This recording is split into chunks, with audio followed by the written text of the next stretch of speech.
인구 320만, 지역 내 총생산 150조 원, 수도권에 맞서는 이 거대한 경제 공동체, 서남권 메가시티 구상이 정말 코앞으로 다가왔습니다.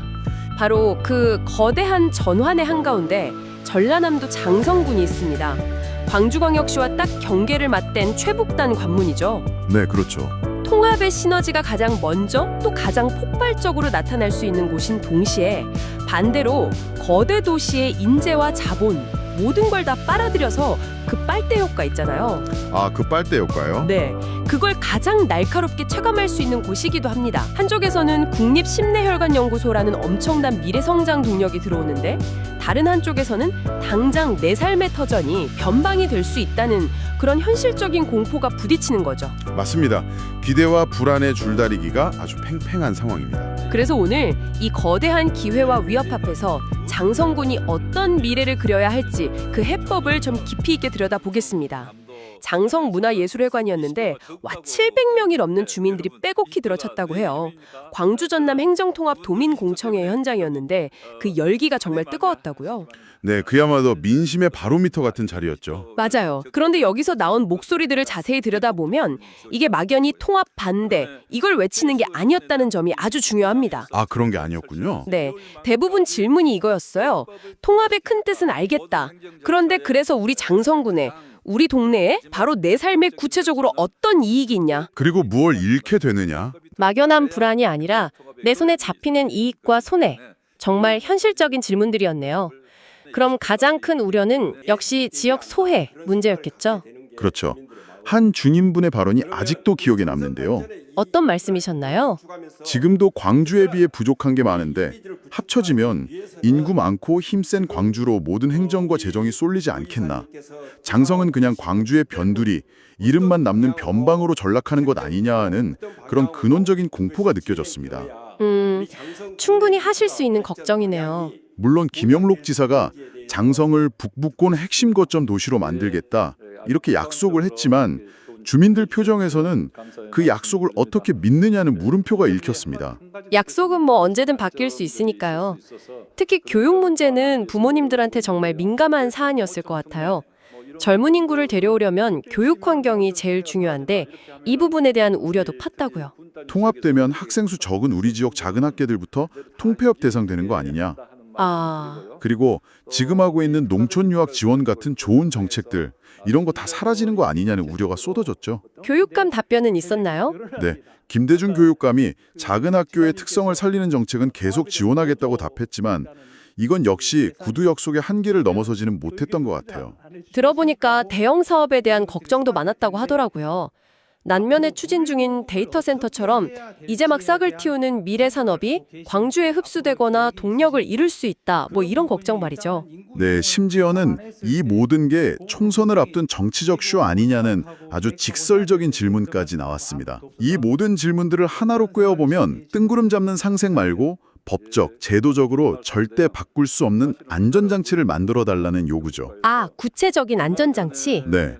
주민들이 그냥 우리 동네 잘 봐달라 이 수준이 아니고요. 남현 데이터 센터, 3계명 군 유휴부지 같은 구체적인 사업명을 콕 집어서 언급하는 걸 보면서 와, 이 사안에 대한 이해도가 정말 높구나. 그걸 알 수 있었습니다. 그러니까 이제 장성군이 단순한 방어를 넘어서 통합 논의 테이블에서 우리가 이만큼 중요하니까 확실한 인센티브를 내놔라. 이렇게 요구할 수 있는 카드가 뭔지가 중요해지겠네요. 맞습니다. 변방이 아니라 핵심 파트너가 될 수 있는 장성만의 자산이 뭐냐는 거죠. 어떤 게 있을까요? 아주 좋은 질문입니다. 현재 장성군이 추진 중인 핵심 사업들을 보면요. 변방이라는 단어와는 가장 거리가 멉니다. 오히려 메가시티의 미래를 좌우할 핵심 기능을 품고 있다고 봐야 해요. 오, 핵심 기능이요? 첫 번째 카드가 바로 국가적 바이오 의료 산업의 허브가 될 국립심뇌혈관연구소입니다. 아, 그 16년이나 걸린 수건 사업 드디어 결실을 본 거죠? 그렇습니다. 이게 그냥 큰 병원이나 연구소 하나가 들어오는 그런 차원의 이야기가 아니에요. 어떤 의미가 있는 건가요? 대한민국 의료 산업의 골든 트라이앵글이라고 불리는 곳들이 있잖아요. 오송이 바이오, 대구가 의료, 그리고 바로 이곳 장성이 심뇌혈관 분야의 한 축을 완성하는 그런 사건입니다. 와, 그 정도의 의미군요. 네. 특히 전남이 전국에서 노인 인구 비율이 가장 높은 초고령 사회라는 걸 생각하면 이건 미래 산업인 동시에 필수 인프라가 되는 셈이죠. 들어보니 그 위치가 정말 절묘하네요. 연구소가 들어설 남면이 행정구역상으로는 전남 장성이지만 사실상 광주 첨단 3지구 바로 옆이잖아요. 정확합니다. 이건 뭐 담장 하나만 허물면 두 집이 그냥 거대한 하나의 집이 되는 그런 효과겠네요. 그게 바로 핵심입니다. 인근의 전남대병원, 광주과학기술원, GIST를 비롯해서 연구기관이 186개나 밀집해 있거든요. 그렇게나 많아요? 네. 지금은 행정구역이라는 벽에 먹혀 있지만 통합이 이루어지면 광주의 임상, 교육 인프라와 장성의 연구 실증 인프라가 완벽하게 결합되는 겁니다. 거대한 바이오 클러스터가 탄생하는 거죠. 시너지가 엄청나겠네요. 예상되는 고용 유발 효과만 12만 5천 명에 달합니다.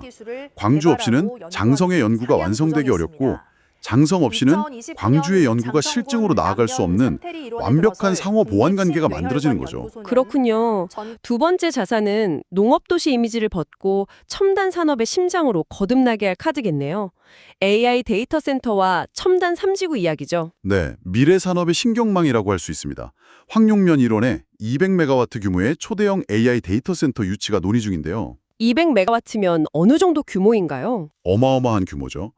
근데 이게 왜 중요하냐면 지금 대한민국의 데이터 인프라가 70% 이상이 수도권에 몰려 있어서 전력난과 과밀화가 심각해요. 맞아요. 그 문제 심각하죠. 그래서 정부 차원에서 데이터 센터를 지방으로 분산시키려고 하는데 장성이 그 최적지로 떠오른 겁니다. 또 첨단 3지부가 등장하네요. 광주 북구랑 장성 남면, 진원면에 걸쳐서 이미 개발이 한창인 것이죠. 바로 그겁니다. 사실상 행정통합 이전에 생활권 통합이 먼저 이루어지고 있는 현장이군요. 네, 첨단 3지구는 행정구역을 초월한 개발이 어떤 시너지를 내는지 보여주는 생생한 증거입니다.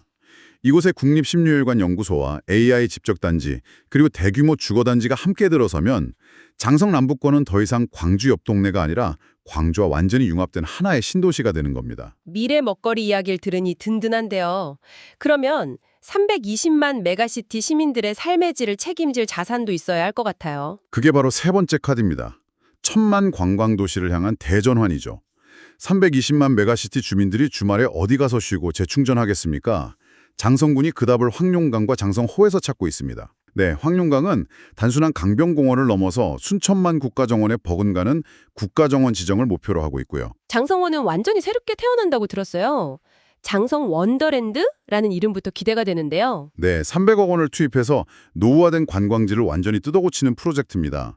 이게 그냥 산책로 좀 꾸미는 수준이 아니에요. 어떻게 바뀌나요? 예술공원, 어린이 테마파크, 반려동물 테마파크에 고급 숙박시설까지 갖춘 그런 복합 휴양 리조트로 변신하는 겁니다. 와, 제대로네요. 400m 길이의 새로운 출렁다리랑 34km에 달하는 수변길이 완성되면 광주의 무등산과 연계된 거대한 광역 관광벨트의 한 축을 담당하게 될 겁니다. 상상이 되네요. 광주에서 아파트 생활에 지친 가족이 이번 주말에 뭐 할까 할 때 한 20분만 운전해서 장성호 수변길 걷고 테마파크에서 노는 거. 그게 자연스러운 일상이 되는 거죠. 이게 바로 생활권 통합이 주는 가장 큰 혜택 중 하나겠네요. 맞습니다. 그렇게 되면 장성호와 황룡강은 더 이상 장성군민만의 것이 아니라 320만 도시민들이 주말마다 찾는 메가시티의 센트럴 파크가 되는 겁니다. 들어보니 장성군이 가진 카드들이 정말 강력하네요. 바이오, 데이터, 관광까지. 그런데 이런 구슬도 깨어야 보배라는 말이 있잖아요. 행정통합이라는 이 거대한 판 위에서 이 카드들을 어떻게 조합해야 최상의 시너지를 낼 수 있을까요? 서남권 메가시티의 북부 신성장수도라는 비전이 제시되던데요. 네, 그 비전을 실현하기 위한 5가지 핵심 과제를 제안합니다. 첫 번째는 두말할 필요 없이 연결입니다. 초광역 교통망을 획기적으로 확충해야 해요. 물리적으로 가까워져야 마음도 가까워지는 법이니까요. 바로 그거죠. 구체적으로는 우선 광주 도시철도 2호선을 장성까지 연장하는 겁니다. 지하철 연장이요? 네. 그리고 광주, 장성, 전주를 잇는 광역철도도 조기에 실현해야 하고요. 또 하나 중요한 게 광주 외곽 제3순환도로인데 아직 연결 안 된 구간을 마무리하면 광주 어디서든 장성호까지 20분 안에 도착할 수 있게 됩니다. 20분. 정말 가까워지네요. 이렇게 되면 장성은 심리적으로 그냥 광주의 한 동네로 인식될 겁니다. 교통망으로 물리적 거리를 좁히는 게 첫 단추군요. 두 번째 과제는 첨단 산업 생태계를 만드는 전략인데 허그 스포크 전략이라는 말이 나오더라고요. 이건 어떤 개념인가요? 그건 자전거 바퀴를 생각하시면 쉬워요.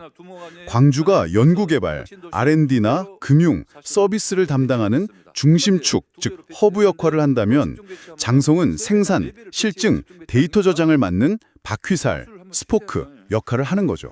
서로 없어서는 안 될 존재가 되는 겁니다. 그 허브 스포크 전략, 이론적으로는 완벽해 보입니다. 그런데 현실에서는 허브가 모든 이익을 독차지하고 스포크는 그냥 단순 하청기지로 전락하는 경우도 많지 않나요? 장성이 그런 함정에 빠지지 않으려면 어떤 장치가 필요할까요? 그래서 장성이 맡을 스포크 역할이 단순 생산기지에 그쳐서는 안 됩니다.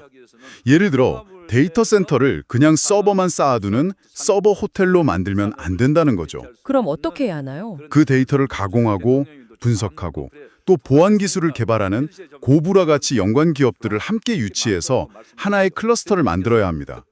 그래야 양질의 일자리가 생기고 장성이 대체 불가능한 파트너가 될 수 있습니다. 세 번째 과제는 앞서 이야기했던 관광 자원을 제대로 활용하는 거겠군요.